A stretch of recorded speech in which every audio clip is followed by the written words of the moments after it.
Bismillahirrahmanirrahim. Bismillahirrahmanirrahim. Assalamualaikum warahmatullahi wabarakatuh. Innal hamdalillah nahmaduhu wa nasta'inuhu wa nastaghfiruh wa na'udzu billahi min shururi anfusina wa sayyiati a'malina. May yahdihillahu fala mudhillalah wa may yudlil fala hadiyalah. Asyhadu an la ilaha illallah wahdahu la syarikalah wa asyhadu anna Muhammadan abduhu wa rasuluhu la nabiyya ba'd. Allahumma shalli wa sallim ala nabiyyina Muhammadin wa ala alihi wa sahbihi wa man tabi'ahum bi ihsan ila yaumiddin, amma ba'd. Bapak Ibu yang dirahmati dan dimuliakan Allah Subhanahu wa taala, kita bersyukur kepada Allah pada malam hari ini.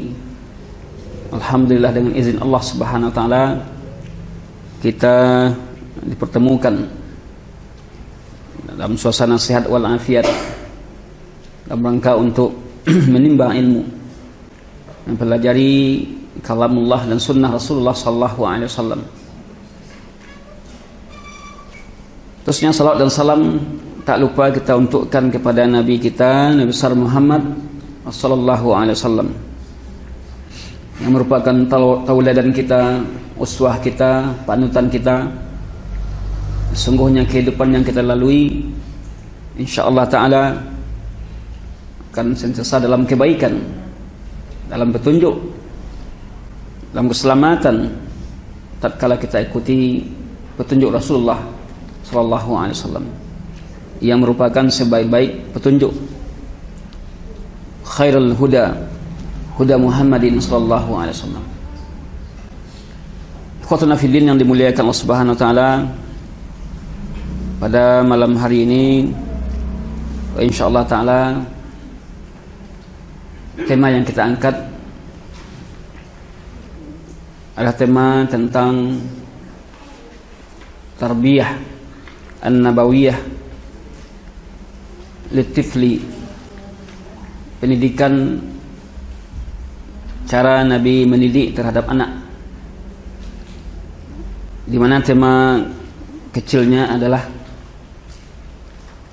bagaimana orang tua mendidik anaknya dalam hal akidah. Sungguhnya pendidikan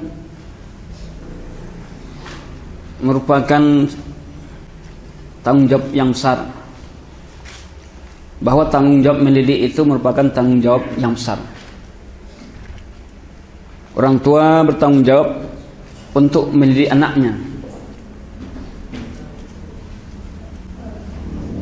Maka banyak ayat-ayat Al-Quran, banyak hadis-hadis Rasulullah sallallahu alaihi wasallam yang menyuruh, yang memberikan motivasi dan dorongan kepada orang tua untuk mendidik anaknya,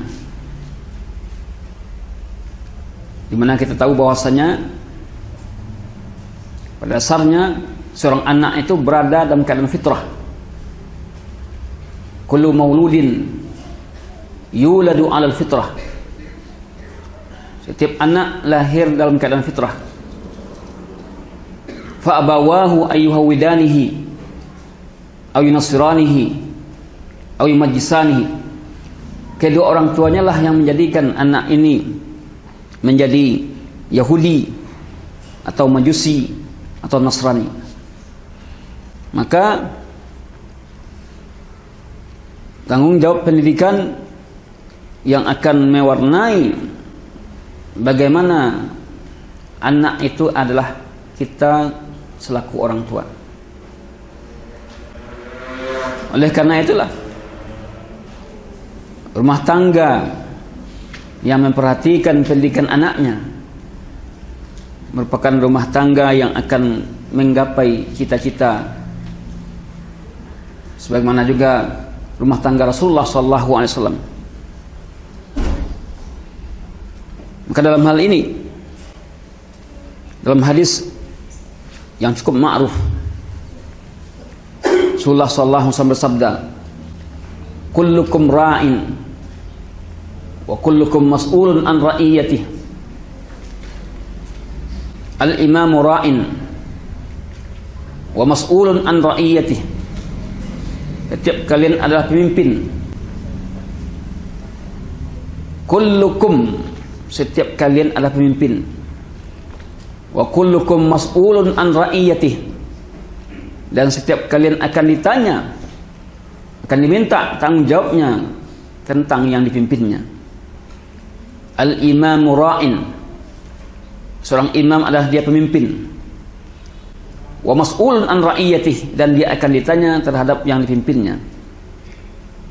War rajulu ra'in, seorang suami adalah ra'in, pemimpin.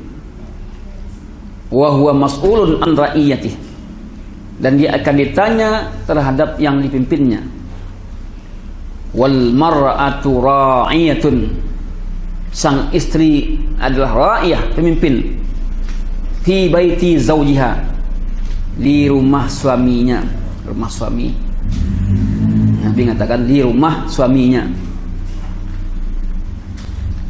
Wa mas'ulatun an ra'iyatiha, dan akan ditanya tentang yang dipimpinnya.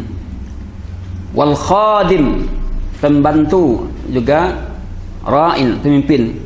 Dalam hal apa? Fi mali sayyidihi, dalam hal menjaga harta tuannya, harta majikannya. Nah, pembantu kalau dia kita tugaskan di rumah, andai kata pembantu ini ringan tangan, ya jelas habislah harta tuannya atau harta majikannya. Dan dia akan ditanya tentang yang dipimpinnya.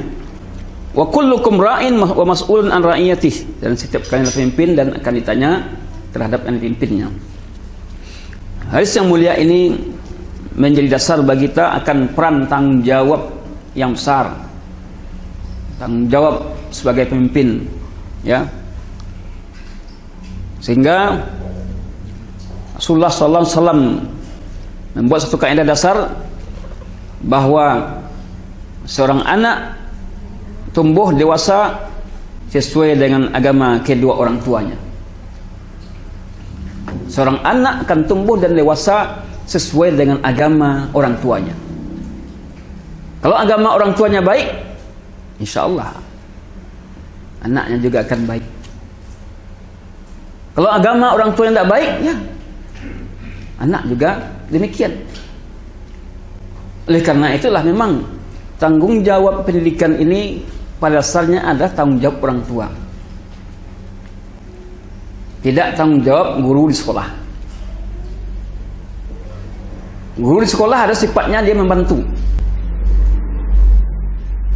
pada dasarnya adalah tanggung jawab orang tua. Namun kita kan tidak, kita berserahkan bulat-bulat anak kita ke guru di sekolah. Maka kita sebenarnya guru madrasah ula, sekolah pertama itu adalah ya orang tua, rumah. Maka ketika anak berhasil di rumah, insya Allah di sekolah juga akan berhasil. Kalau kita lihat bagaimana ya seorang bocah yang namanya Musa, tidak sekolah di pesantren, tidak ada pesantrennya. Bapaknya saja mendidik di rumah. Ketika ditanya, kenapa Musa ini bisa hafal 30 juz? Apakah dia masuk pondok pesantren? Nah, saya tinggalkan pekerjaan saya, ya, bekerja di TKI, lalu saya konsentrasi untuk mengurus anak saya, mendidik anak saya di rumah. Saya jadikan rumah sebagai pondok baginya. Di rumah dia ya mendidik anaknya memondok di rumah. Di jam-jam Al-Quran ya dia diikat di rumah untuk belajar. Jam bermain dia keluar. Jadi dia sudah ya membangun pondok pendidikan di rumah sendiri. Kita tanya, apakah bapak hafiz Quran? Nah, dia tidak hafiz. Tapi kenapa dia bisa menjadikan anaknya hafiz Quran? Itulah tadi kelebihannya. Tekad yang kuat mungkin. Tekad yang kuat, kemudian didukung oleh kemampuan anaknya, sehingga bisa. Bapak Ibu yang dimuliakan Allah Subhanahu wa taala. Oleh karena itulah, maka memang kalau sekiranya kita sekarang orang tua merasa kurang dan kita merasa kurang, maka tambah terus ilmu kita. Berangkat untuk mendidik anak kita. Kalau kita baru bisa berapa tahun ini mulai untuk mengarahkan anak kita kepada Islam, kepada sunnah, kemudian juga ilmu kita masih terbatas, terus rajin belajar, rajin untuk mendidik, menuntut ilmu. Karena kita akan membina anak kita di rumah. Oleh karena itulah pola pendidikan anak itu sudah diajarkan Rasulullah SAW. Di mana kita melihat pola-pola pendidikan yang ada sekarang ini, banyak pola-pola pendidikan yang mengarah kepada metode barat. Banyak mengarah metode barat. Sedangkan pola pendidikan yang diajarkan Rasulullah SAW itu sangat praktis sekali. Maka digambarkan dalam sebuah buku,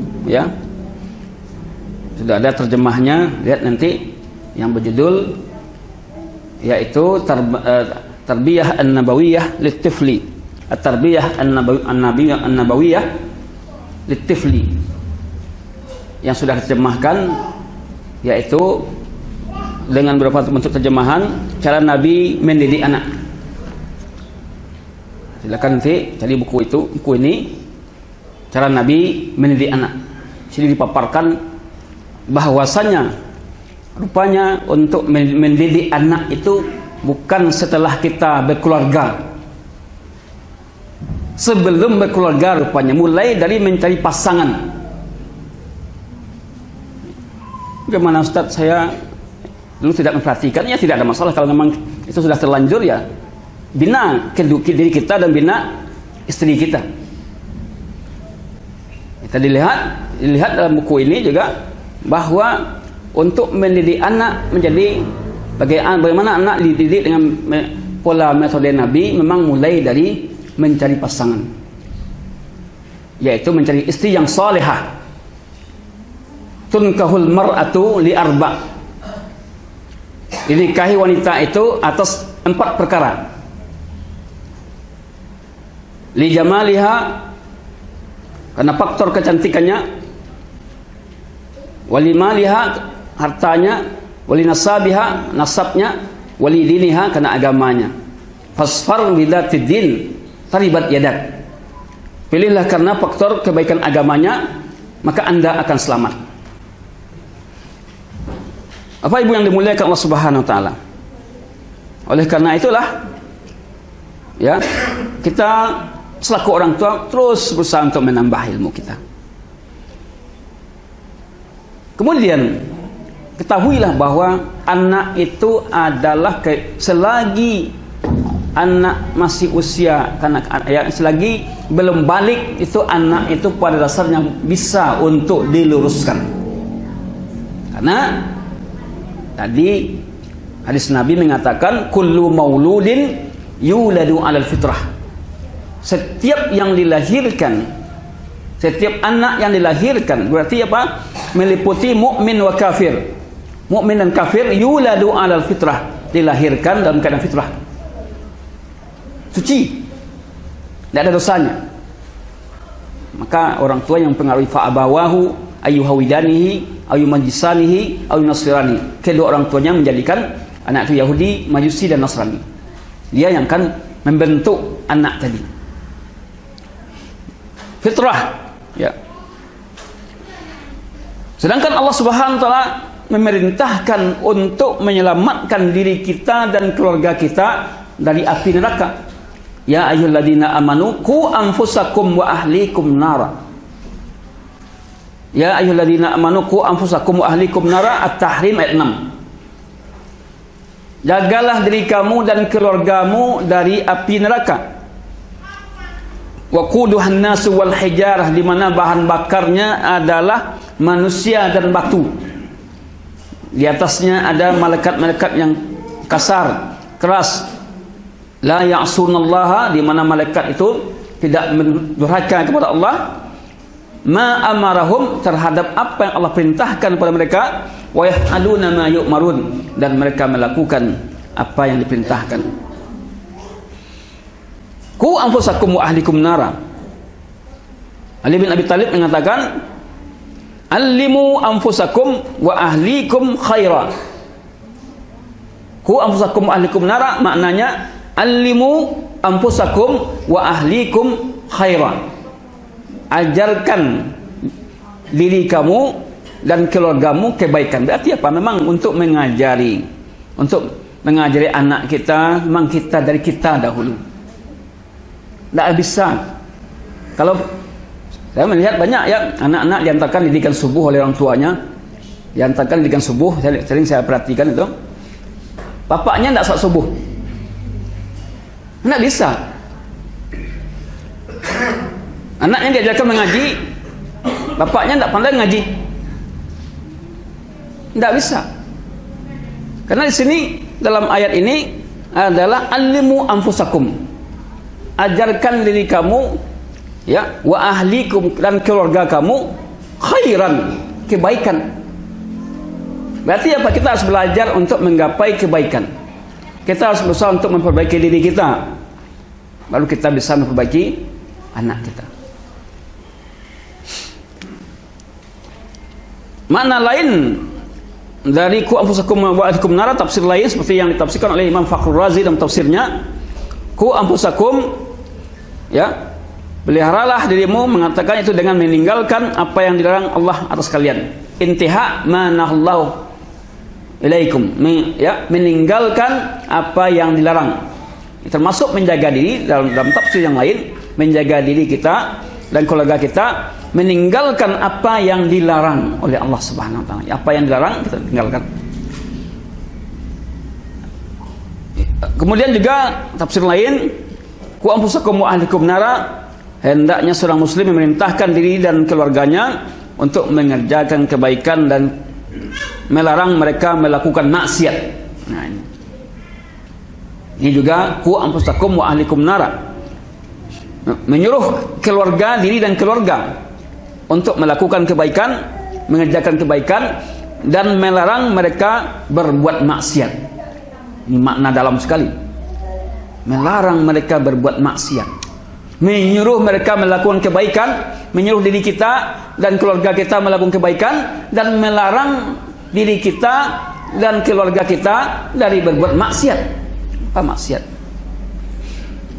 Maksiat banyak, ya, mudah dilakukan zaman sekarang. Maka ini kita cegah keluarga kita melakukan maksiat.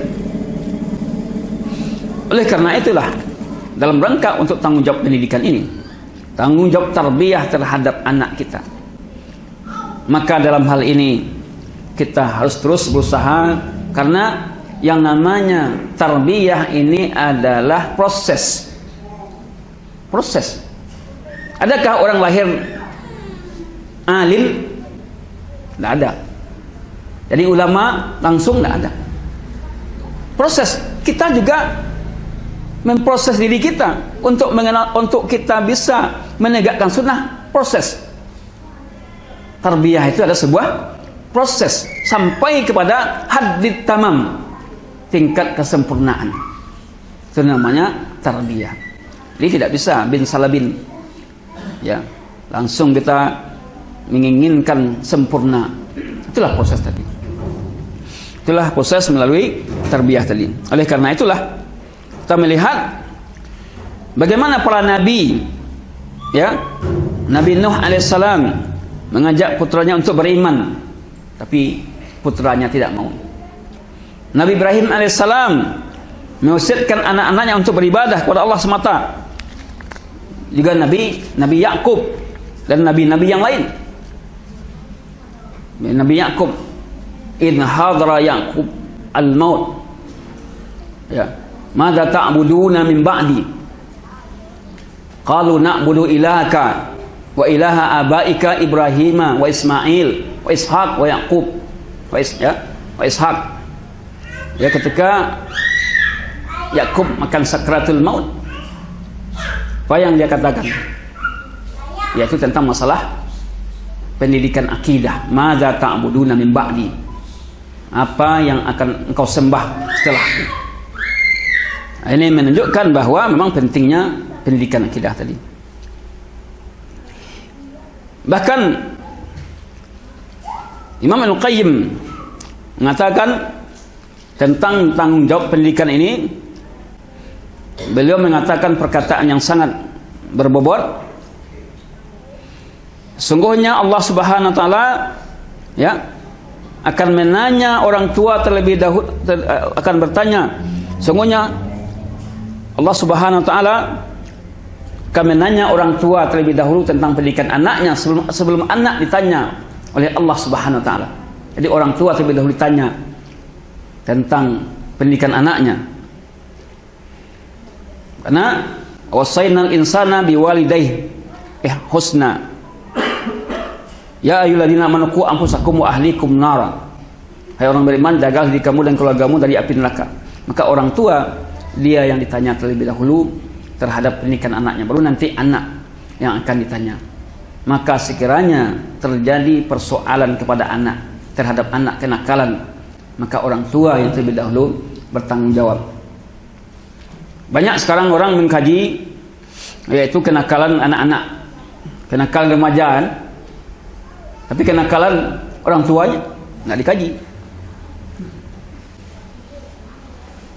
Karena pada dasarnya anak nakal itu bisa jadi bagaimana proses pendidikan dilakukan di rumah. Mungkin orang tua tak peduli, dan biasanya kita lihat, dan ini mungkin bisa kita ya cek ya, anak-anak yang nakal itu biasanya lihat bagaimana orang tua di rumah. Kalau orang tuanya di rumah perhatian terhadap din pada agama anaknya, jarang yang nakal. Jarang sekali. Tetapi kalau tidak ada perhatian, jelas dia menuntut. Ya. Banyak yang terjadi seperti itu.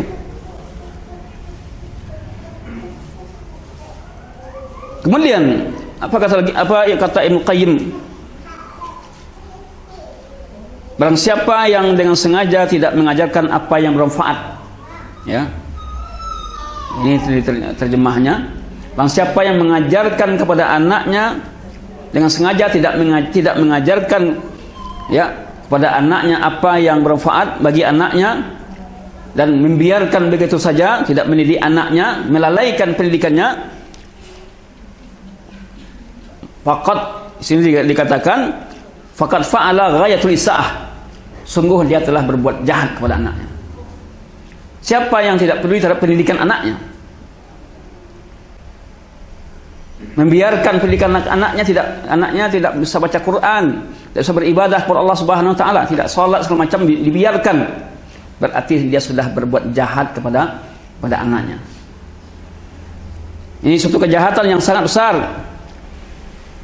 Bahkan kebanyakan, masih perkataan beliau, kebanyakan kerusakan itu terjadi, kerusakan anak-anak itu terjadi adalah disebabkan orang tuanya meninggalkan tanggung jawab pendidikan terhadap anaknya.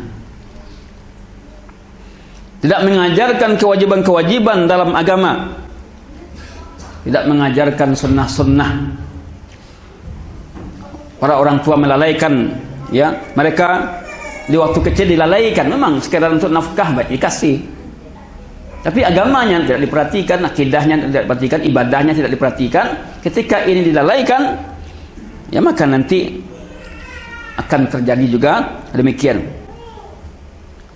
Jika orang tua melalaikan kewajibannya pada waktu kecil, pada waktu anaknya kecil, maka nanti orang tuanya dilalaikan oleh anaknya ketika orang tua sudah tidak berdaya lagi.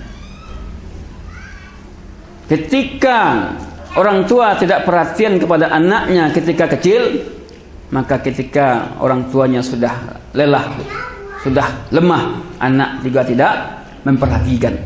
Al jaza'u min jinsil amal. Balasan itu sesuai dengan amal perbuatan. Maka wajib kita punya perhatian besar terhadap pendidikan anak kita, akidah anak kita, ibadah anak kita. Wajib menjadi perhatian kita. Kalau tidak, maka jelas jangan harap anak kita akan berbalas jasa kepada kita. Kenapa? Karena kita tidak peduli terhadap pendidikannya, terhadap ibadahnya, terhadap akidahnya, dan lain-lain. Kemudian perlu kita ketahui, mendidik anak itu adalah tanggung jawab orang tua, tanggung jawab ayah dan bukan hibah. Laisa hibah wala hadiah. Ya, mendidik anak itu adalah tanggung jawab, berarti apa? Memang merupakan beban yang Allah embankan kepada kedua orang tua. Laisa hibah, bukan pemberian. Kalau pemberian cuma-cuma hibah, ya, nah ada sangkut pautnya. Wala hadiah, bukan pula hadiah. Begitu pentingnya tanggung jawab, mas'uliyah, tanggung jawab. Kalau anak banyak, bagaimana Ustaz? Banyak anak, ada pula rezekinya. Tak usah takut. Gimana mendidik anaknya? Karena kan sudah dikatakan oleh Rasulullah SAW, tazawwajul walud al-wadud, fa inni mubahi bikumul umam. Nikahilah oleh kalian al-walud, ya, wanita yang subur, al-wadud, wanita yang sayang, penyayang kepada anak dan suaminya. Fa inni mubahi bikumul umam. Sesungguhnya aku bangga dengan umatku yang banyak. Ya.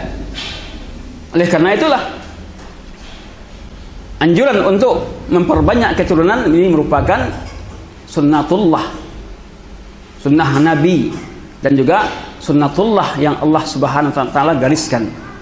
Wala taqtulu auladakum min imlaq. Jangan kamu bunuh anakmu lantaran takut miskin. Bagaimana membunuh anak karena miskin? Ya, anak dalam kandungan digugurkan karena tidak terbiayai, karena merasa tidak terbiayai. Ini jelas. Ini ada perilaku jahiliyah. Jahiliyah ya. Kalau lahir anak laki-laki, dia bunuh juga. Kenapa? Karena anak laki-laki ini kerajaannya mabihan. Kalau lahir anak perempuan, dibunuh juga. Kenapa? Karena anak perempuan ini membuat malu orang tuanya. Idza busyira ahadum bil untha dhalla wajhahu musawwadan wa huwa kadhim. Kalau diberi kabar gembira kelahiran anak perempuan, ini masa jahiliyah. Diberitakan akan lahirnya anak perempuan, pada masa itu merah padam wajah si bapak. Karena tidak takut, ya, karena takut menahan rasa malu. Ini kalau masa jahiliyah. Sedangkan masa Islam, anak perempuan, laki-laki, perempuan itu sama-sama nikmat Allah, tapi tidak sama kedudukannya. Ya. Karena laki-laki dan perempuan adalah sama, kalau dia itu adalah sama-sama nikmat Allah, tapi dalam posisinya beda. Walaysa dzakaru kal untha, tak sama laki-laki dengan perempuan. Namun orang-orang barat sekarang memang itu menyamakan laki-laki dengan perempuan. Kan sama-sama nikah sejenis. Nah, parah lagi. Bapak Ibu yang dimuliakan Allah Subhanahu wa taala. Nah, oleh karena itulah ini menjadi tanggung jawab kita dalam upaya mendidik anak. Ya. Ini gambaran umum kita, kewajiban kita untuk mendidik anak kita, baik itu akidah, ibadahnya, muamalah, semuanya ini. Kemudian kita akan fokus kepada pendidikan akidah terhadap anak. Tatkala kita sudah tahu bagaimana mendidik anak tadi, artinya tanggung jawab mendidik anak, kita fokus kepada satu persoalan saja, yaitu pendidikan akidah terhadap bagaimana mendidik anak kita untuk berakidah yang benar. Ini yang akan kita kaji, yang akan kita bahas untuk selanjutnya. Nah, waktu salat masuk, mungkin kita salat dulu, nanti kita lanjutkan. Bismillahirrahmanirrahim. Assalamualaikum warahmatullahi wabarakatuh. Alhamdulillah. hamdan katsiran thayyiban barakan fihi kama yuhibbu rabbuna wa yardah. Asyhadu an la ilaha illallah wahdahu la syarikalah wa asyhadu anna Muhammadan abduhu wa rasuluhu la nabiyya ba'd. Allahumma shalli wa sallim ala nabiyyina Muhammadin wa ala alihi wa sahbihi wa man tabi'ahum bi ihsan ila yaumiddin, amma ba'd. Bapak Ibu yang dimuliakan Allah Subhanahu wa taala, kembali kita lanjutkan kajian kita tentang pembinaan akidah untuk anak kita. Tadi kita sudah menjelaskan mas'uliyah, tanggung jawab pendidikan orang tua, tanggung jawab pendidikan dari orang tua kepada anak, begitu besarnya, karena kita akan ditanya oleh Allah Subhanahu wa taala di akhirat kelak. Kemudian juga suksesnya, berhasilnya anak kita dalam pendidikan tergantung juga sejauh mana kita membina diri kita. Maka pertama kali yang harus kita lakukan pembinaan untuk anak kita adalah pembinaan akidah. Walaupun ini adalah untuk anak kita, tapi ada juga untuk kita. Bukan berarti ini adalah untuk anak kita, juga untuk kita sekalian. Persoalan akidah merupakan hal yang sangat penting yang menjadi sebuah prioritas dalam membina anak kita. Di mana kita melihat bahwa para nabi, sahabat, mereka sangat peduli terhadap pembinaan akidah ini. Sebagaimana dalam surat Al-Baqarah ayat 132, wassa biha Ibrahim banihi wa Yaqub ya baniya innallaha astafa lakumud dina fala tamutunna illa wa antum muslimun. Telah mewasiatkan dengannya Nabi Ibrahim, yaitu anak keturunannya, wa Yaqub, dan Nabi Yaqub, ya baniya, wahai anakku, anak keturunanku, innallaha astafa lakumuddin, sesungguhnya Allah telah memuliakan bagimu agama ini, fala tamutunna illa wa antum muslimun, janganlah kalian mati melainkan kalian sudah menjadi orang yang berserah diri kepada Allah. Bukan juga Luqman Hakim, ya, melakukan pembinaan akidah terhadap anaknya, ya bunayya la tusyrik billah inna syirka la zulmun azim, wahai anakku jangan persekutukan Allah, inna syirka la zulmun azim, sesungguhnya kesyirikan itu adalah kezaliman yang besar. Maka mendidik anak untuk menjadi seorang anak yang berakidah yang sahih, ini adalah menjadi tanggung jawab kita sebagai orang tua. Oleh karena itu ada 5 pilar, 5 hal pokok dalam melakukan pendidikan akidah ini yang dijelaskan dalam buku ini. Yang pertama adalah mentalkinkan anak kalimat tauhid. Ini yang pertama, mentalkinkan anak kita kalimat tauhid. Yang kedua adalah menanamkan cinta kepada Allah.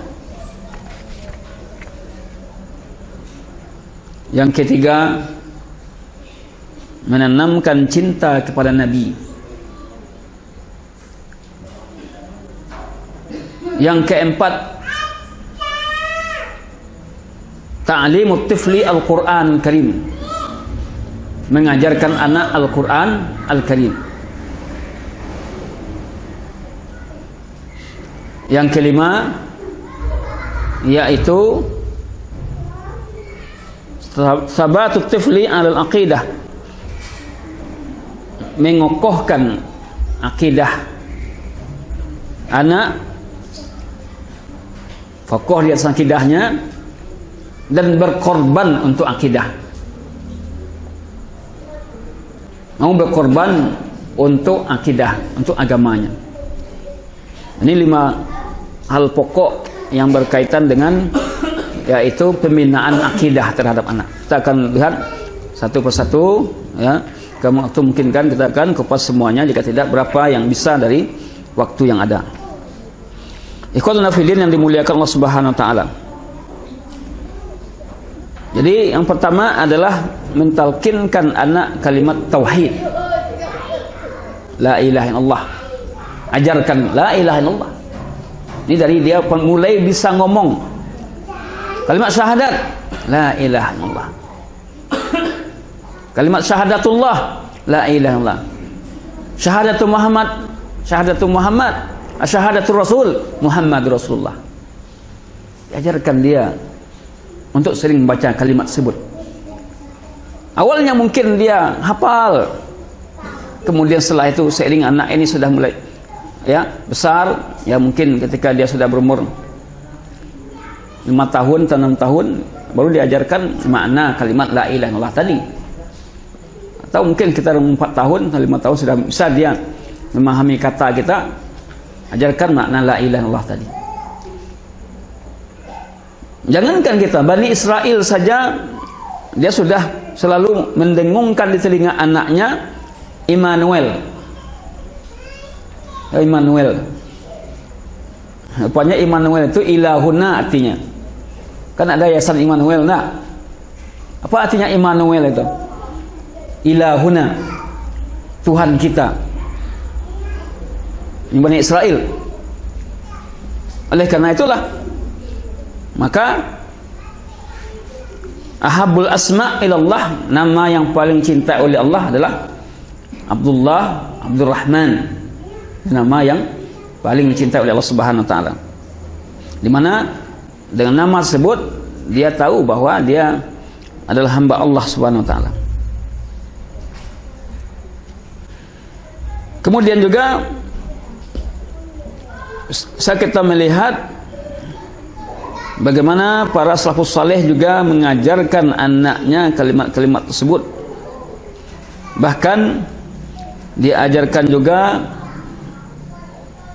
kalimat-kalimat surat-surat pendek yang berisi tentang tauhid. Contoh al-ikhlas. Ya. Bukan hanya nanti dihafalkan, tetapi juga dikasih tahu apa arti al-ikhlas tadi, surah ikhlas tadi, apa kandungannya, untuk menancapkan iman kepadanya, mentalkinkan kalimat la ilaha illallah. Oleh karena itu maka ini sangat penting menjadi perhatian kita, mentalkinkan kalimat la ilaha illallah. Kalau anak ini adalah dia taklid sifatnya, apa yang didengar maka itu yang hafal baginya. Kalau nyanyi yang didengar di rumahnya, maka nyanyi yang hafal. Kalau yang didengar di rumahnya ada Al-Quran, maka Quran yang hafal. Oleh karena itu sering mendengarkan kalimat tauhid, talkinkan kepadanya, ajarkan. Demikian juga nanti Al-Quran talkinkan sehingga dia bisa hafal. Pilar yang kedua adalah mencintai Allah. Pilar yang kedua dari akidah tadi, untuk bisa menanamkan akidah kepada anak kita, tanamkan untuk cinta kepada Allah, minta tolong kepadanya, merasa diawasi oleh Allah Subhanahu wa taala, beriman kepada qada dan qadar.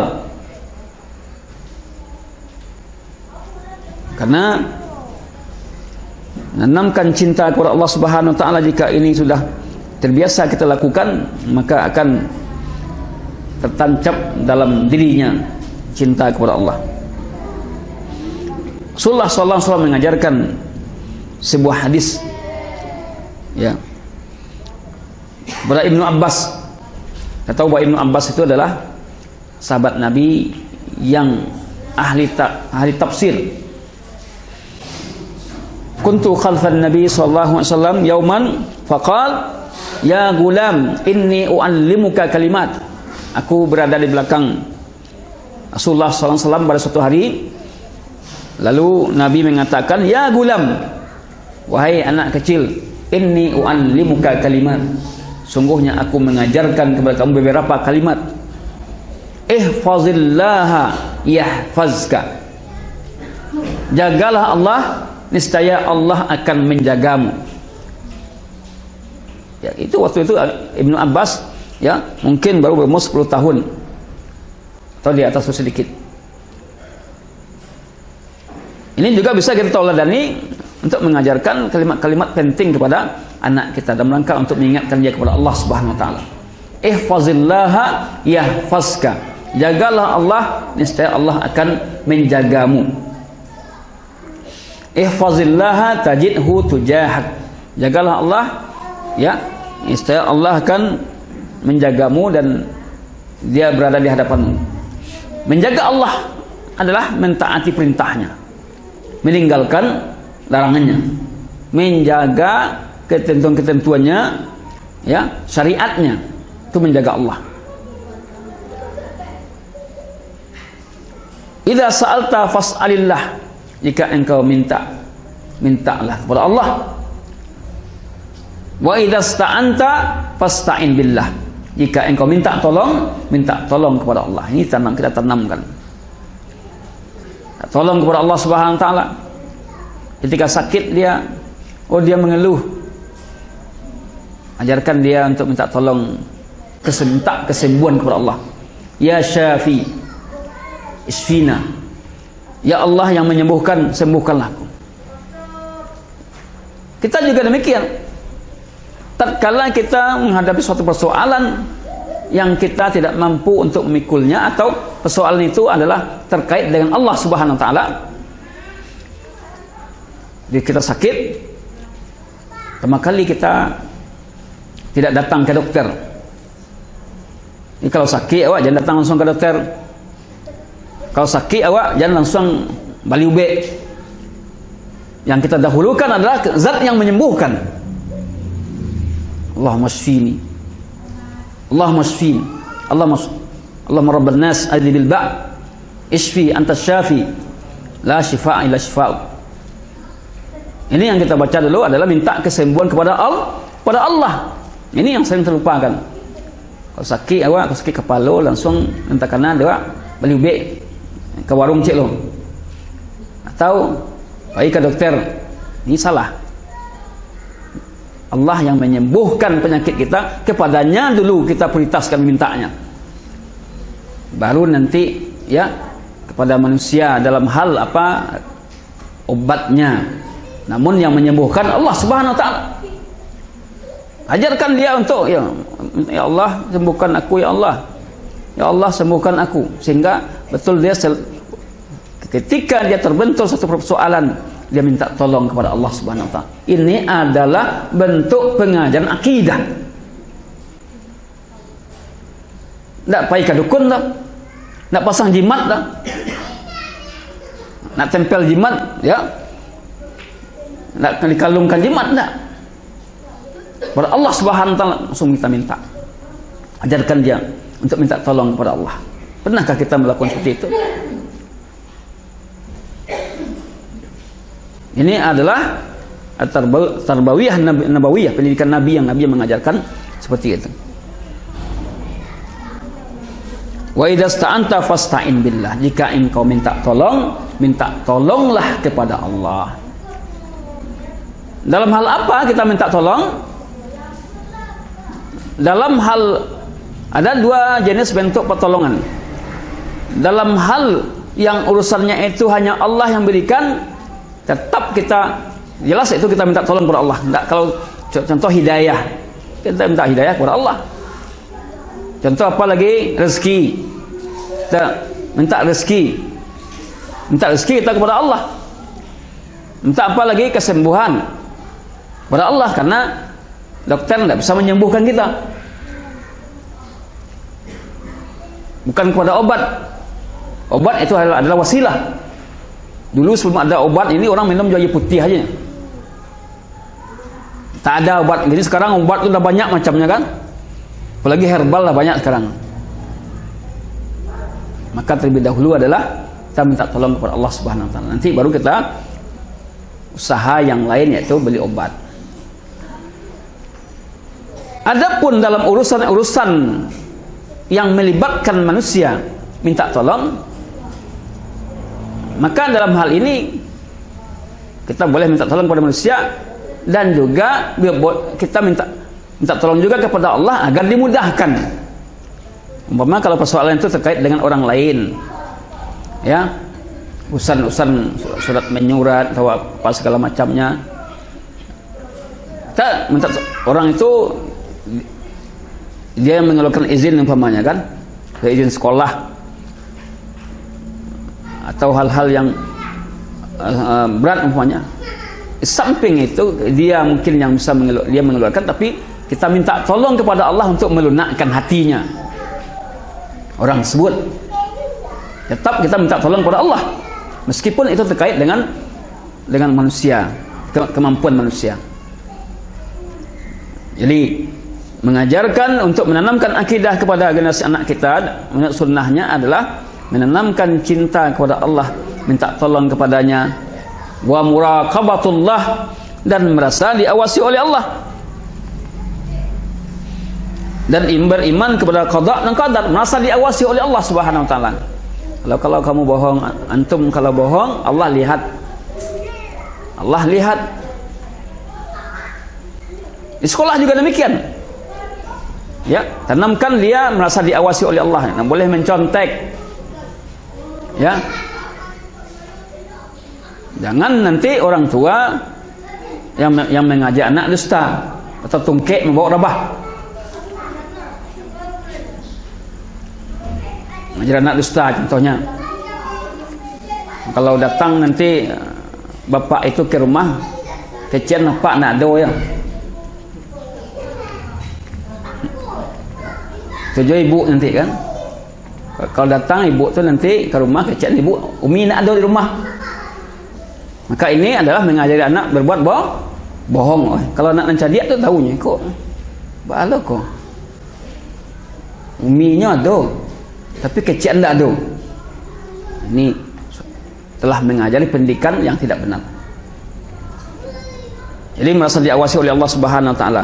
Tanamkan merasa diawasi oleh Allah. Kalau dia melakukan telanjur atau dia ingin melakukan suatu perbuatan yang haram, merasa diawasi oleh Allah. Karena pengawasan Allah merupakan pengawasan yang hebat.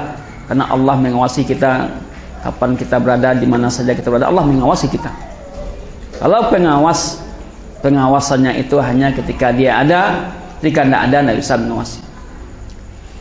Ini adalah satu pendidikan akidah yang perlu kita perhatikan. Termasuk juga iman kepada qada dan qadar.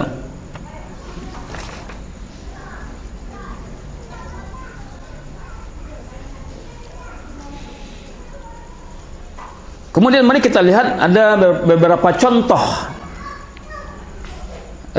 tatbik, realisasi yang dilaksanakan oleh salafus saleh yang berhubungan dengan akidah ini. Masih dalam poin yang kedua tadi, mencintai Allah, ya.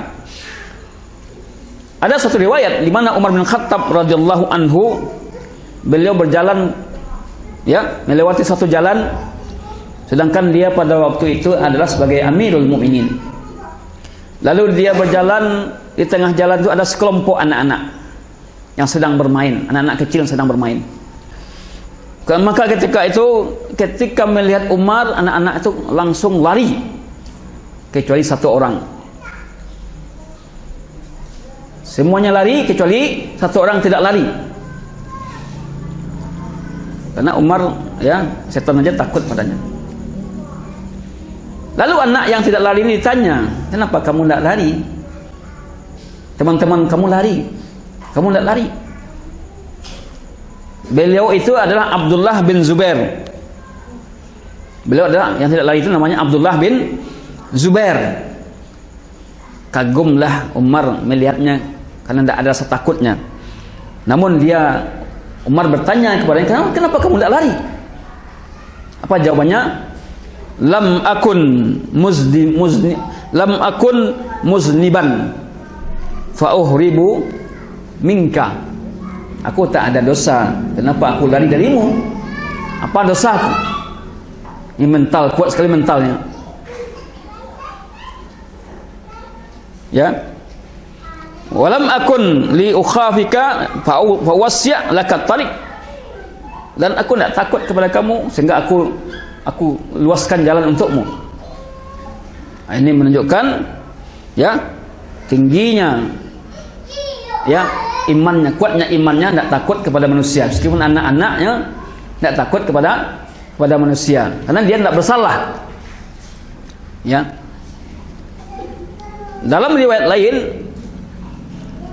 adalah Ibnu Umar dalam satu perjalanan beliau melihat seorang pengembala kambing yang mengembala kambing begitu banyaknya. Lalu ketika itu Ibnu Umar ingin mengujinya dan bertanya kepadanya sambil bertanya, mengujinya, kamu jual kambing ini 1 ekor kepadaku. Bagaimana kalau kamu jual 1 ekor kambing ini padaku? Lalu dia katakan, kambing ini bukan kepunyaanku, Pak. Kambing ini bukan kepunyaanku. Lalu apa kata Ibnu Umar? Katakan kepada sahib yang punya, dimakan oleh serigala 1 ekor. Bilang saja dimakan serigala 1 ekor. Ya. Kan tidak tahu dia jumlahnya ini, kambing ini begitu banyaknya. Lalu apa kata pengembala itu? Fa ainallah. Fa ainallah. Di mana letaknya Allah? Bayangkan, seorang pengembala masih kecil sanggup dia ya dalam ilmunya dia tidak mau bohong. Kenapa? Karena sudah tertanam pada dirinya rasa takut kepada Allah. Dia tahu Allah. Ainallah. Ya. Kalau sekarang kan enggak. Anak kita sekarang enggak takut kepada Allah Subhanahu wa taala. Takutnya kepada gurunya. Ya. Maka ini perlu kita tanamkan pendidikan seperti ini yang sudah ditanamkan Nabi kepada sahabatnya. Maka Ibnu Umar yaqul, kemudian Ibnu Umar berkata setelah itu,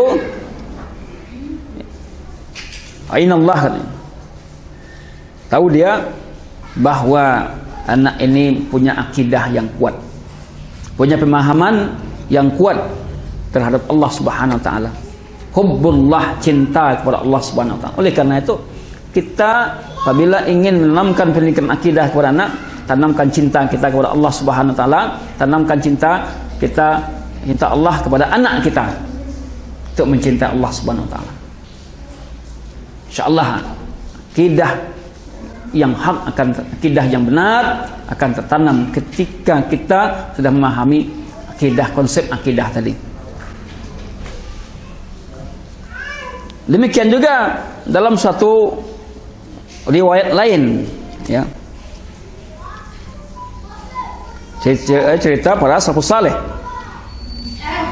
adalah salah seorang masyayikh, ya, mempunyai murid-murid, namun dia ada satu orang muridnya yang dikhususkannya, dilebihkan pada yang lain. Akhirnya murid-murid yang lain, beberapa orang muridnya ketika itu cemburu dia. Kenapa Syekh melebihkan si A ini? Dibedakan. Baik, kamu ingin saya samakan? Ya. Akhirnya ketika itu Syekh ini menyuruh murid-muridnya untuk membawa burung. Masing-masing membawa burung. Bawalah burung, kemudian setelah itu sembelihlah burung ini di tempat yang tidak diketahui oleh seorang pun. Ya. Akhirnya murid-muridnya ini bawa burung, kemudian pergilah si A menyuruhnya untuk menyembelihkan. Ada orang kita lihat, sudah. Si B juga demikian, si C juga demikian. Ya. Si D Ya, akhirnya setelah sampai tenggang waktu, datanglah semuanya, datang membawa burung itu disembelih kecuali satu orang. Datang si A, saya sembelih, si B dia sudah menyembelih burung, si C juga, si D tidak. Kenapa anak kamu sembelih? Membiarkan hidup. Ya, tadi Syekh mengatakan sembelih di tempat yang tidak diketahui oleh seorang pun. Tak ada tempat yang tidak diketahui, ada yang tahu. Siapa yang tahu? Allah. Akhirnya apa kata Syekh ini? Inilah kelebihan dia dari kalian. Makanya saya istimewakan dari kalian.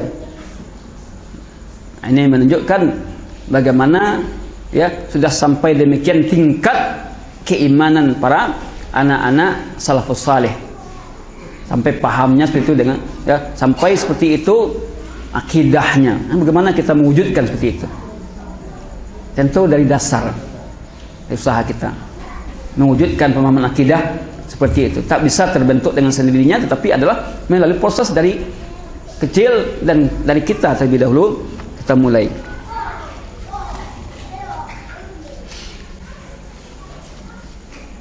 Yang ketiga, masih dalam akidah tadi, poin yang ketiga, tarsikh hubbun Nabi sallallahu alaihi wasallam. Ya, menancapkan kecintaan kepada Nabi. Ingin kita menanamkan akidah yang hak, yang benar kepada anak kita, mengajarkan akidah, ajarkan kecintaan kepada Nabi kita Muhammad sallallahu alaihi wasallam. Di atas segala-galanya. La yu'minu ahdukum hatta akuna ahabba ilaihi wa waladihi wan nasi ajmain. Tidaklah beriman salah seorang kalian sampai aku ini, kata Nabi, lebih ia cintai dari dirinya, orang tuanya, anaknya, dan manusia semuanya. Bagaimana kita menanamkan cinta kita kepada Nabi? Kita tanamkan kepada anak-anak kita cinta kita kepada Nabi Muhammad SAW. Dia adalah Rasul kita, uswah kita. Kita melihat suatu ketika dalam satu riwayat yang diriwayatkan oleh Bukhari dan Muslim dari Anas, anna rajulan sa'ala Rasulullah sallallahu alaihi wasallam, bahwa Rasulullah seorang laki-laki bertanya kepada Rasulullah SAW, mata sa'ah, kapan hari kiamat? Kapan hari kiamat itu? Dia bertanya kepada Rasulullah, maka Rasulullah menjawab, la syai' wa ma a'dadta laha. Nabi tidak menjawab hari kiamat itu dengan bilangan 2000 sekian, tidak ada. Karena memang hari kiamat itu tidak ada seorang pun tahu. Nabi pun tidak tahu tentang hari kiamat. Tapi Nabi menjawab dengan sesuatu yang membawa dengan sesuatu yang berfaedah. Wa ma a'dadta laha. Apa yang Anda persiapkan untuk menghadapi hari kiamat itu? Apa katanya? Apa jawaban sahabat tadi? Anak-anak masih kanak-kanak juga. La syai', tak ada yang kusiapkan, illa anni uhibbullaha wa rasuluh, melainkan aku cinta kepada Allah dan Rasulnya. Aku cinta kepada Allah dan Rasulnya. Anak-anak lah, belum ada persiapannya. Aku cinta kepada Allah dan Rasulnya. Lalu apa kata Nabi? Anta ma'aman ahabba, ma'aman ahbabta. Engkau kelak di akhirat bersama orang yang engkau cintai. Jadi kita kalau cinta kepada Nabi, insya Allah kita akan berkumpul dengan Nabi di akhirat kelak. Maka apa kata Nabi kepada anak ini? Anta ma'aman ahbabta ilaih. Engkau bersama orang yang engkau cintai. Qala Anas, lalu Anas berkata, fa ana uhibbun nabi, aku mencintai Nabi, wa Abu Bakar wa Umar, aku mencintai Nabi, mencintai Abu Bakar, mencintai Umar. Fa arju an akuna ma'ahum, aku berharap aku bisa bersama mereka. dengan kecintaanku kepadanya. Kita tahu bahwasanya Anas bin Malik, beliau adalah membantu Nabi kemana Nabi pergi, dia selalu bersama Nabi.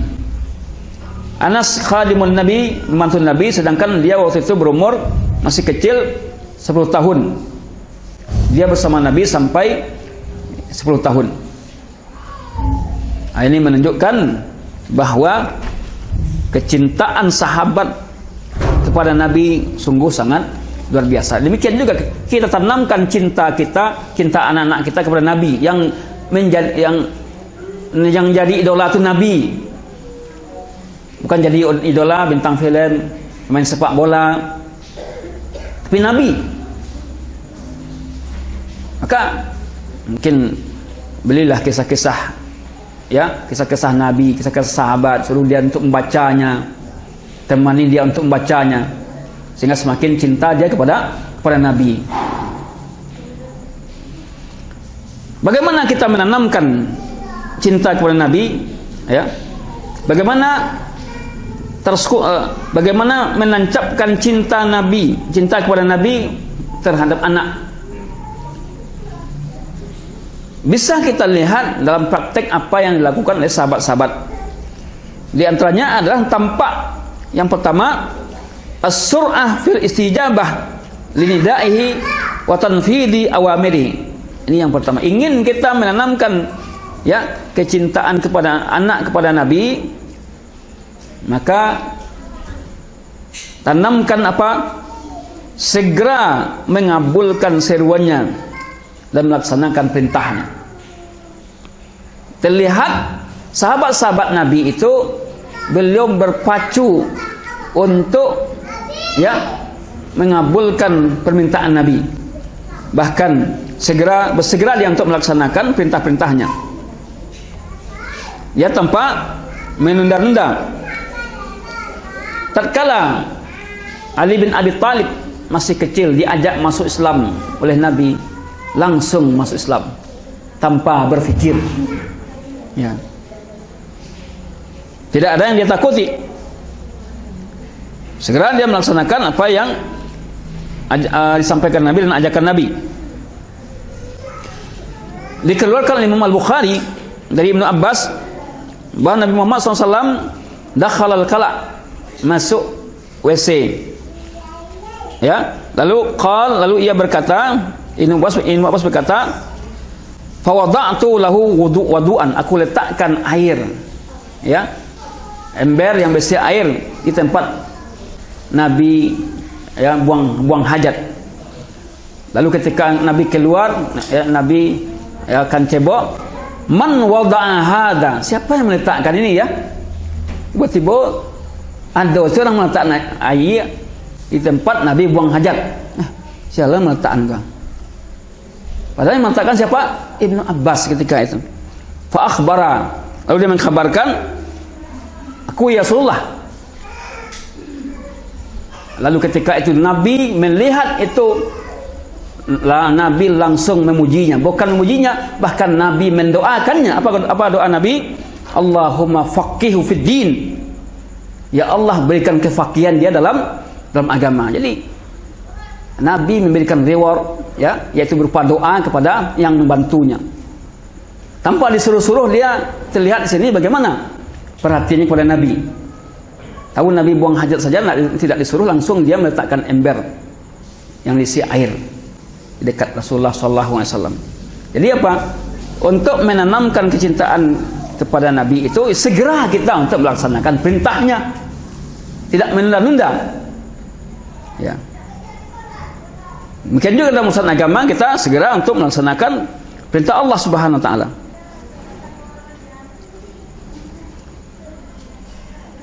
Itu baru satu contoh.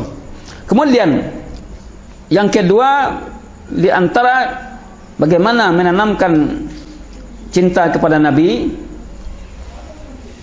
maka kita lihat, yaitu qitalul atfal liman yu'din Nabi. Anak-anak sahabat memerangi yang menyakiti Nabi. Coba bayangkan. Begitu cintanya kepada Nabi, anak-anak sahabat yang masih kecil pada waktu itu, ya, ingin memerangi, bahkan ingin membunuh yang menyakiti Nabi. Begitu loyalnya, loyal yang loyalitasnya kepada Nabi. Suatu ketika diriwayatkan Imam Al-Bukhari dalam hadisnya, hadisnya Abdurrahman bin Auf radhiyallahu anhu fi ma yarwihi Bukhari wa huwa fi qalbi ma'rakah, ya, menceritakan Abdurrahman bin Auf, ya, di mana ada seorang anak ketika itu, ya, dia berdiri di sebelah kananku, lalu ia bertanya kepadaku, wahai wahai bapak, dullani ala Abi Jahal. Mana Abu Jahal? Tunjukkan aku Abu Jahal itu, wahai bapak. Mana dia? Saya dapat cerita Abu Jahal itu menyakiti Nabi, akan membunuh Nabi. Kemudian summa gulam ala yasari, kemudian ada lagi seorang anak di sebelah kirinya, di sebelah kiri Abdurrahman bin Auf tadi, juga seperti itu. Mana Abu Jahal tadi? Lalu ketika terjadi peperangan, summa tahtadimu al-ma'rakah, maka terjadi peperangan, kedua anak tadi, ya, dibawa, dan dia bertekad mencari, bahkan ingin membunuh Abu Jahal tadi, anak kecil, kedua anak tadi, mungkin masih umur 10-an, ya. Dzalikal ladzi tabghiyani, lalu ketika itu ditunjukkanlah itulah dia, Abu Jahal tadi, ya. Akhirnya keduanya bersegera menghunuskan pedang dan menusuk Abu Jahal tadi. Rupanya anak kecil yang membunuh Abu Jahal dalam perang tadi. Keduanya saling berlomba untuk mendahulukan pedangnya, bayangkan. Begitu nampak kecintaan sahabat-sahabat kecil pada waktu itu terhadap orang yang menyakiti Nabi. Demikian juga kita tanamkan, ya, kecintaan anak dengan membenci orang yang menyakiti Nabi, membenci orang yang benci Nabi. Kita juga demikian, sehingga akidah anak kita dengan adanya seperti itu semakin kuat cintanya kepada Rasulullah SAW dengan membawakan cerita-cerita seperti ini. Oleh karena itu memang selayaknya kita memiliki buku ini dalam rangka untuk menambah iman kita, dan juga kita bisa menceritakan kepada generasi kita. Demikian juga di antara cara mencintai Nabi adalah kecintaan anak-anak sahabat terhadap lima yuhibun Nabi, terhadap apa yang dicintai Nabi. Apa yang dicintai Nabi, anak-anak sahabat juga demikian. Oleh karena itu orang-orang yang bilang kearab-arapan ada, kita bukan kearab-arapan, tapi adalah kalau itu sunnah kita laksanakan, bukan kearab-arapan. Seperti yang digambarkan oleh Islam Nusantara, kan, yang misahkan agama ini dengan, ya, orang Arab. Orang Arab itu termasuk Nabi, termasuk sahabat, ya. Kemudian demikian juga di antara menanamkan kecintaan kepada Nabi adalah anak-anak sahabat itu mereka menghafal hadis-hadis Nabi. Hafal di hadis Nabi tadi. Demikian juga kita demikian. Kita hafalkan kepadanya hadis-hadis Rasulullah SAW. Seperti, ya, seorang sahabat, qultu li Hasan bin Ali radhiyallahu anhuma, ma hafiztu min Rasulullah, tidak ada yang kuhafal dari Rasulullah, ya, melainkan aku hanya hafalku hadis da' ma yaribuka ila ma la yaribuk, tinggalkan apa yang meragui kamu kepada apa yang tidak meragui kamu, ya. Fa inna sidqa tuma'ninah, sungguhnya kejujuran itu akan membawa ketenangan, sedangkan dusta akan membawa kepada keraguan. Jadi orang yang jujur akan tenang, orang yang dusta akan ragu. Ini menunjukkan, yaitu Hasan bin Ali sudah hafal hadis, ya, menghafal hadis Rasulullah SAW. Demikian juga hendaknya kita tanamkan ke depan juga hafal hadis-hadis. Maka sekolah-sekolah yang membuat kurikulum juga menanamkan bukan hanya menghafal Quran, juga menghafal menghafal hadis, terutama tentu hadis yang pendek-pendek untuk anak-anak kita yang dibutuhkan. Kali inilah yang bisa dulu kita jelaskan para ikhwan rahmat Allah. Masuk pada soal jawab saja. Soal jawab dari kajian kita ini intinya adalah 5 poin pokok tadi dalam buku ini untuk menanamkan akidah kita, ya, menanamkan akidah kepada generasi kita. Yang pertama tadi apa? Talqin, kalimat tauhid. Yang kedua apa? Cinta kepada Allah. Kemudian yang ketiga, cinta Nabi. Yang keempat, mengajarkan anak Al-Quran Al-Karim. Ini sampai rincian mengajarkan bagaimana caranya mengajarkannya. Kemudian apa faedah Quran tadi terhadap anak-anak. Anak-anak yang banyak hafal Quran, insya Allah mudah untuk diatur, mudah dia, dan banyak cerdas, ya. Kemudian kelima apa? Iya, mau berkorban untuk akidah. Itulah dia di antara kiat-kiat pembinaan akidah terhadap anak-anak kita. Tentu juga untuk kita. Wallahu a'lam bishawab. Kayaknya ada yang tanya, silakan.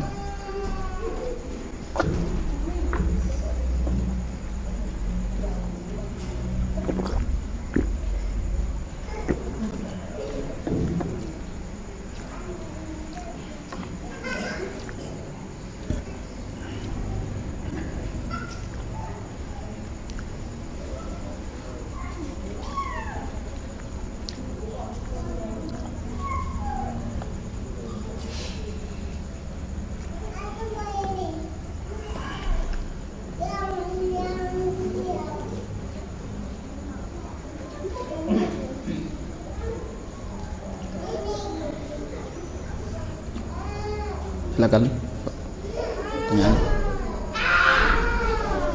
Bagaimana cara mentalkinkan tadi itu, Ustaz? Karena masih belum paham mentalkinkan la ilaha illallah. Apakah memang membacakannya seterusnya gitu di rumah atau bagaimana, Ustaz?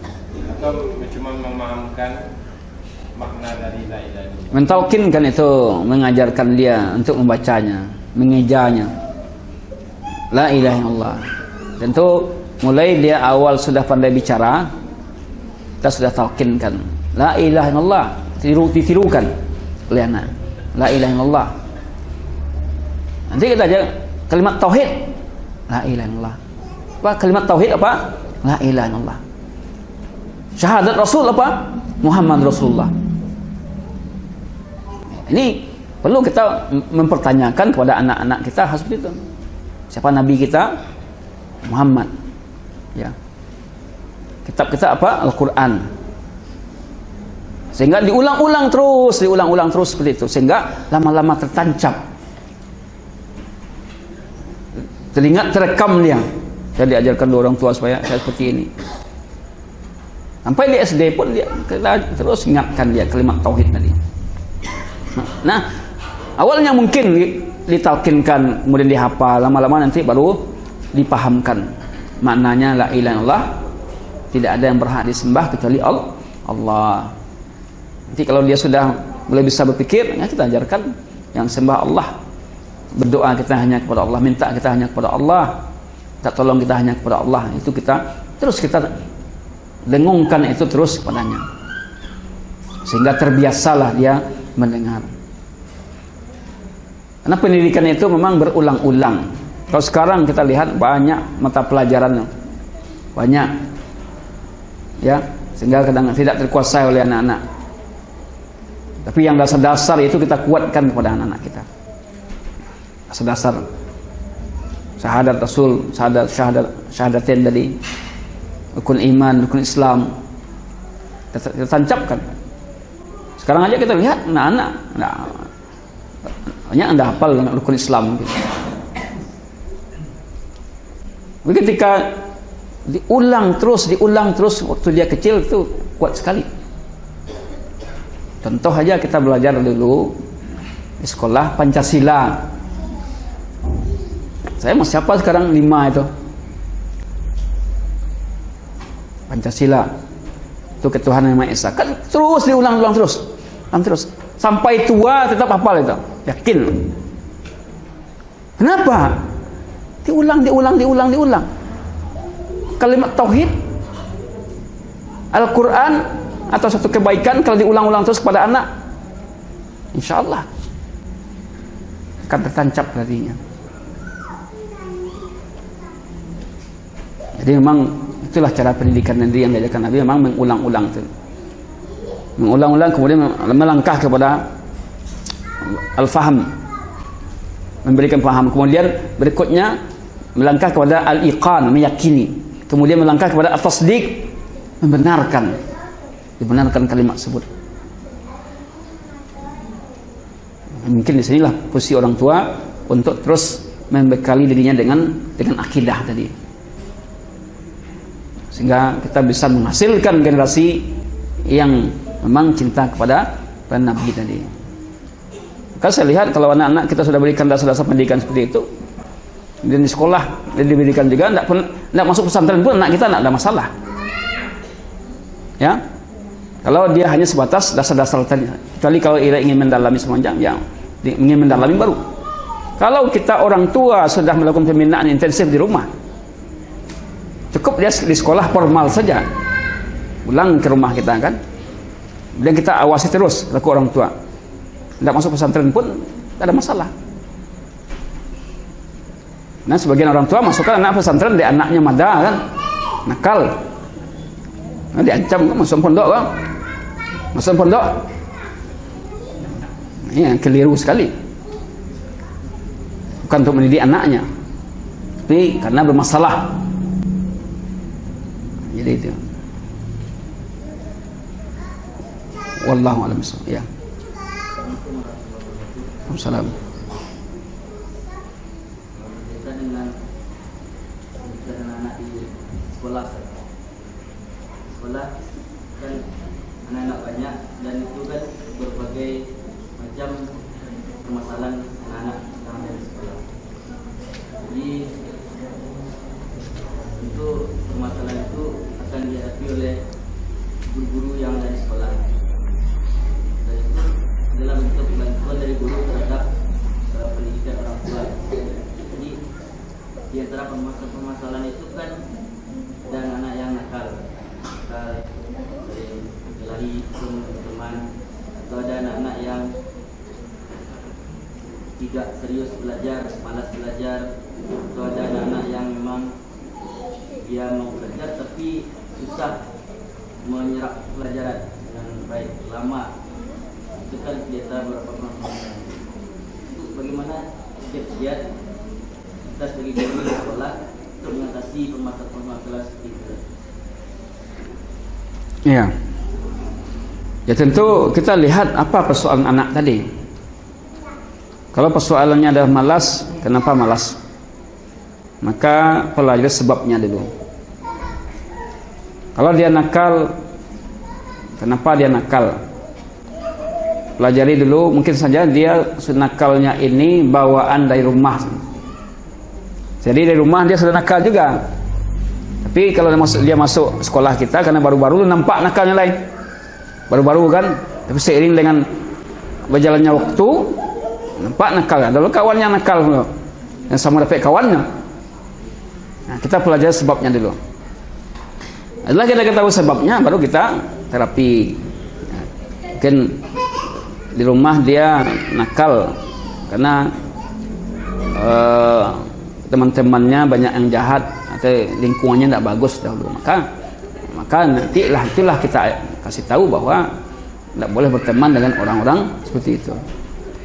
Atau karena dia nakal di rumahnya tidak mendapatkan kasih sayang dengan orang tuanya, orang tua keras sekali, maka dia keras jiwanya, maka sampaikan pada orang tua. Mungkin inilah orang tuanya, kita dialog dengan orang tuanya. Jadi mungkin pelajari sebab-sebabnya dulu. Kalau kita nggak tahu sebabnya, jelas bagaimana kita mau menterapinya. Pelajari sebabnya dulu. Malasnya, kenapa malas? Jadi malas tidak mengerti ajaran guru tadi. Jadi dia malas nak ngerti. Kadang guru itu cepat sekali menerangkan pelajaran. Ya, paham tak paham, anak lanjut. Ya. Sementara dia kemampuannya juga lemah. Ini juga Dilihat. Jadi bisa jadi metode guru kurang tepat dalam mengajar, atau dia terpengaruh oleh kawannya. Jadi mungkin dipelajari sebabnya. Kalau kita tahu sebabnya baru terapi sebabnya tadi. Atau persoalan masalah keluarga di rumah ini juga jadi beban baginya. Maka perlu juga dipanggil secara pribadi anak tersebut. Kenapa kamu malas? Apa yang buat kamu malas? Jadi akan terbuka lah. Atau dia ada perubahan, dulu dia rajin kemudian dia malas. Kenapa? Ini mungkin ada sebabnya. Oleh karena itu kita tidak langsung menghukum anak tersebut sebelum mengetahui sebabnya tadi. Atau sebabnya baru kita berikan terapinya terhadap anak tadi. Nah ini itu. Jadi kalau dia nakalnya bawaan dah dari rumah, nah ini berarti ya dia di sini adalah diserahkan oleh orang tuanya karena dia nakalnya. Gimana lagi? Kita tolak, nggak mungkin. Namanya pendidikan, kalau orang yang sudah sempurna kita ajar, pandai sadonya orang. Cadik adeknya, nggak nakal eloknya, pandai semua orang mendidik. Pandai, hebat. Jadi sekolah unggul itu bukan karena memang anaknya pintar-pintar di situ. Coba kalau dari anak yang bodoh, nggak tahu apa-apa, kemudian dibinanya jadi pintar, itulah dia yang hebat tadi.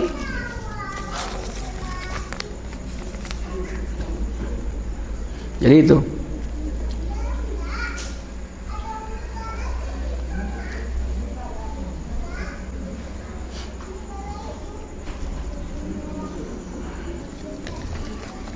Wallahu a'lam bishawab. Jadi itulah pada sebabnya dulu ya.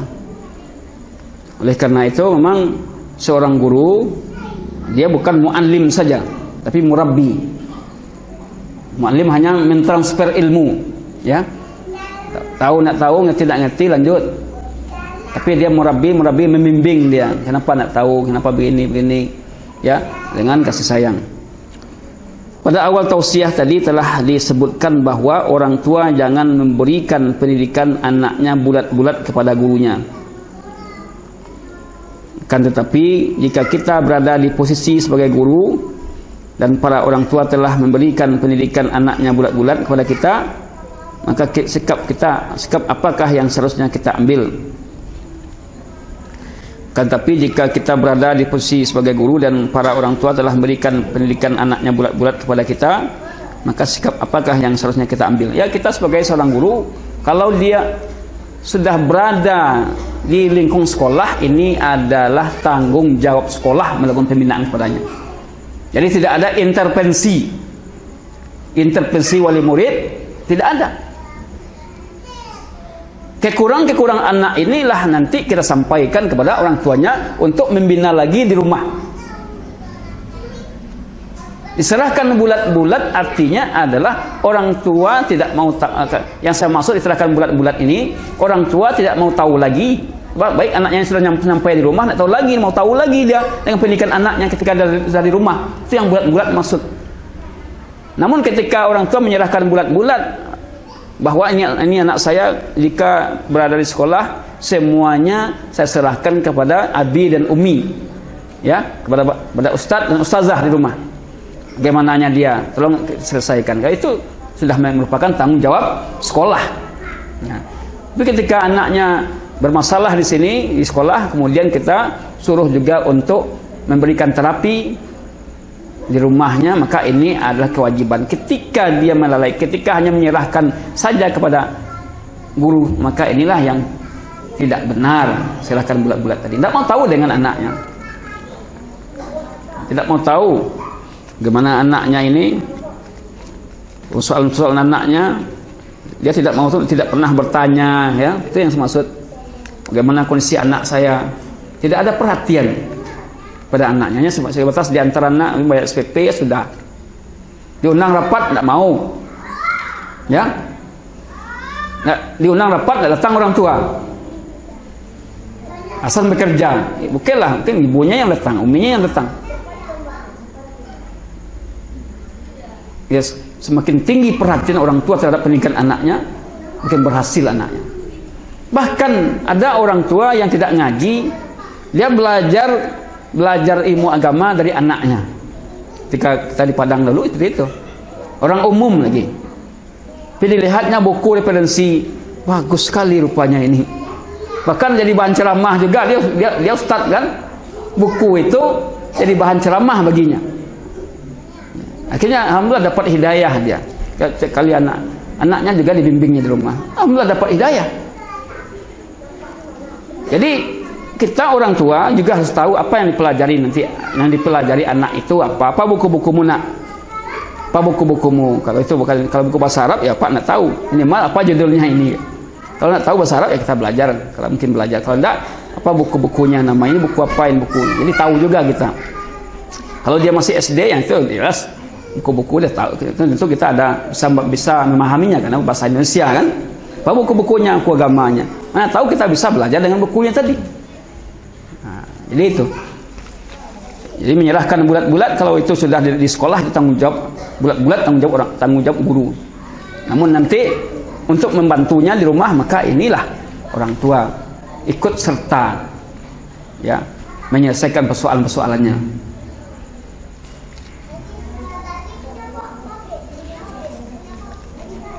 Jadi kalau dia bulat-bulat diserahkan, kalau tidak ada motivasi ini, kemudian tidak diperhatikan, hanya sekedar belajar dia, kemudian orang tua tidak memberikan dorongan, jelas tidak benar, seperti itu tidak kita inginkan. Tanggung jawab penuh di sekolah ya. Di rumah tidak dibimbing lagi, tidak PR juga tidak dilihat apa yang diajarkan apa sampai di mana hafal lunak, tidak pernah ditanya ya. Ketika ujian pun anak tidak pernah diperhatikan ya. Akhirnya itu yang bulat, ya itu yang menyerahkan bulat-bulat ke guru saja. Maka itu kalau seperti itu orang tua jelas tidak akan berhasil anaknya. Tidak akan berhasil. Wallahu alam bishawab. Silakan kalau ada lagi. Ya.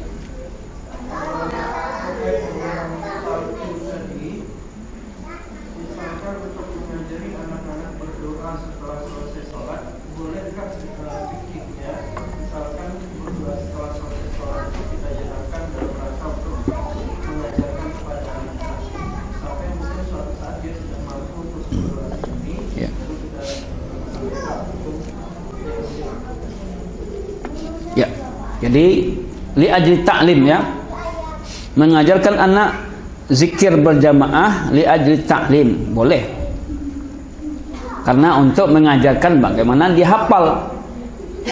Nah, namun harus ada tenggang waktunya.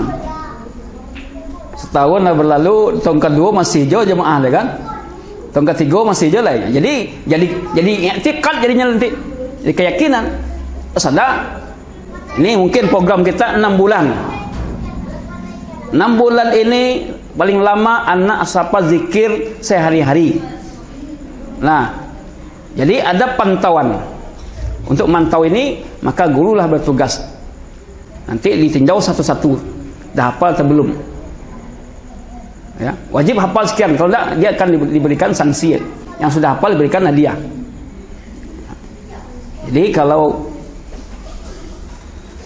zikir berjamaah untuk mengajari anak supaya dia terbiasa dan supaya dia juga setelah itu dia hafal, maka itu boleh untuk pendidikan sebatas sampai terbiasa saja. Ketika sudah terbiasa jelas. Namun kadang-kadang ini anak ini juga seperti itu juga, kalau tidak disuruh hanya tidak berzikir, itu makanya pandang-pandang orang umum. Kenapa orang-orang masyarakat umum ya seperti MDA semacam, karena anak itu ketika dia tidak disuruh dia diam saja, ya nak, diam. Maka inilah tugas kita untuk mengingatkan terus, ya, untuk mengingatkan. Kalau dia sudah terbiasa mungkin dalam proses dan sudah hafal, oleh karena itu tinjau satu-satu, ini sudah hafal nak zikir. Kalau sudah hafal semuanya kita hentikan lagi berjamaah tadi. Kemudian masing-masing berzikir lagi dan kemudian ingatkan terus. Itulah pendidikan tadi sampai dia terbiasa. Namun jangan selamanya. Sudah sekian puluh tahun mendidik juga lagi enggak sudah. Dah jadi apalagi sudah menjadi anggapan bagi anak kita ini sunnah lagi. Ya, maka harus ada jangka waktunya untuk mendidik tadi. Wallahu a'lam bishawab.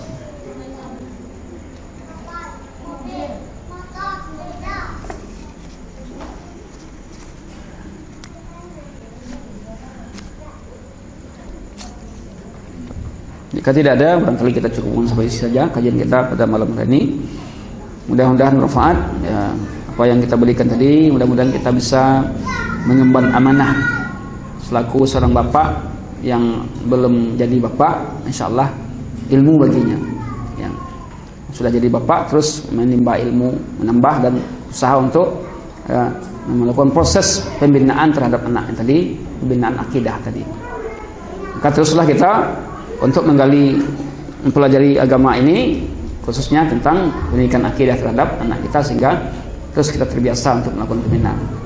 Nah, jelas berhasilnya anak ini tidak lepas dari peran orang tuanya. Samping guru mempunyai peran juga, jelas guru tak bisa kita lepaskan jasa guru-guru. Ya, tapi kita juga sangat menentukan.